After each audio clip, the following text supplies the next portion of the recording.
ఇక్కడ చూడమ్మా, explain the process of inspiration and expiration under normal conditions. Breathing కి 2 steps ఉంటాయి. Inspiration, expiration. ఇన్స్పిరేషన్ అంటే ఏం తెలుసమ్మా? గాలిని ఊపిరితిత్తుల్లోకి తీసుకోవడం. దాన్ని ఇన్స్పిరేషన్ అంటారు. ఓకేనమ్మా? Inspiration breathing in. ఓకేనమ్మా? Air enters the lungs. ఇప్పుడు తాజా గాలి fresh air enters through nose.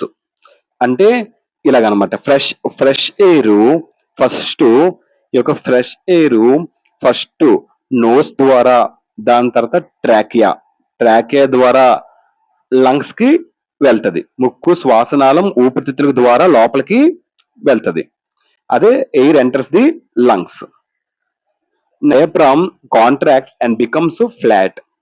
Diaphragm అంటే, ఈ డయాఫ్రామ్ అనేది ఏంటంటే అదొక మజల్. లంగ్స్ కింద ఉంటది. లంగ్స్ కింద ఒక మజల్, ఊపిరితిత్తుల కింద ఉండే ఒక కండరం. ఇది ఏం చేస్తుందంటే కాంట్రాక్ట్స్ అంటే ఏంటి? తగ్గించడం. ఓకేనమ్మా? కుదిపి ఫ్లాట్ గా అవుతుంది అనమాట. ఓకేనమ్మా? Next, ribs move upward and outward due to కాన్స్ట్రాక్షన్.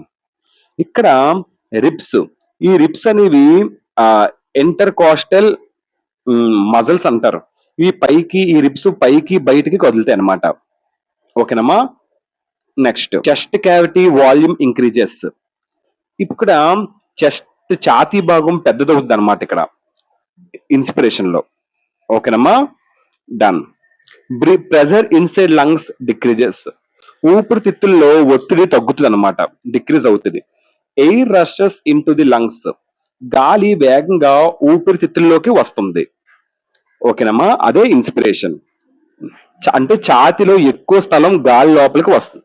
Next ఏంటి? ఎక్స్పిరేషన్ అంటే బ్రీతింగ్ అవుట్. అంటే ఊపిరితిత్తుల నుంచి గాలిని బయటకు పంపించడం. Air moves out of the lungs. ఇక్కడ వాడిన గాలి బయటకు వెళ్ళడం. Air moves out. Diaphragm relaxes and becomes dome shaped. ఇక్కడ డయాఫ్రామ్ చాలా రిలాక్స్ అవుతుంది అండ్ గుండ్రంగా మారిపోతుంది, dome shaped. Ribs move downwards and inward. అప్పుడు రిబ్స్ కిందకి లోపలికి కదులుతాయి. Chest cavity volume decreases. ఛాతీ భాగం చిన్నదైపోతూ ఉంటది. Pressure inside lungs increases. ఊపిరితిత్తుల్లో ఒత్తిడి పెరుగుతుంది అనమాట. Air is pushed out of the lungs. గాలి బయటకు నెట్టబడుతుంది అనమాట. ఓకేనమ్మా?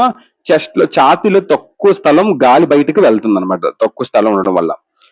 ఇంకా ఇన్స్పిరేషన్, ఎక్స్పిరేషన్ ఏంటంటే, ఇన్స్పిరేషన్ అంటే గాలి లోపలికి వెళ్తుంది, అప్పుడు చెస్ట్ పెరుగుతుంది, ప్రెజర్ డిక్రీజ్ అవుతుంది, లంగ్స్ ఫిల్ అయిపోతాయి.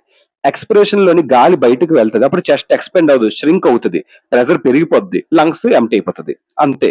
ఇలా మీరు గుర్తుపెట్టుకోవచ్చు. 1 word లో చెప్పాలి అంటే, ఇంకా ఇంట్రెస్టింగ్ గా చెప్పాలంటే, ఒక పెద్ద మనిషి నిమిషానికి సుమారు 12 నుంచి 18 సార్లు శ్వాస అనేది పీల్చుకుంటాడు. ఆక్సిజన్ శరీరానికి శక్తి ఇవ్వడానికి చాలా అవసరం పడుతుంది. ఓకేనమ్మా? 1 లైన్ లో చెప్పాలంటే, ఇన్స్పిరేషన్ గాలిని లోపలికి తీసుకుంటుంది, ఎక్స్పిరేషన్ గాలిని బయటకు పంపుతుంది. అంతే, సింపుల్. ఓకేనా? Thank you.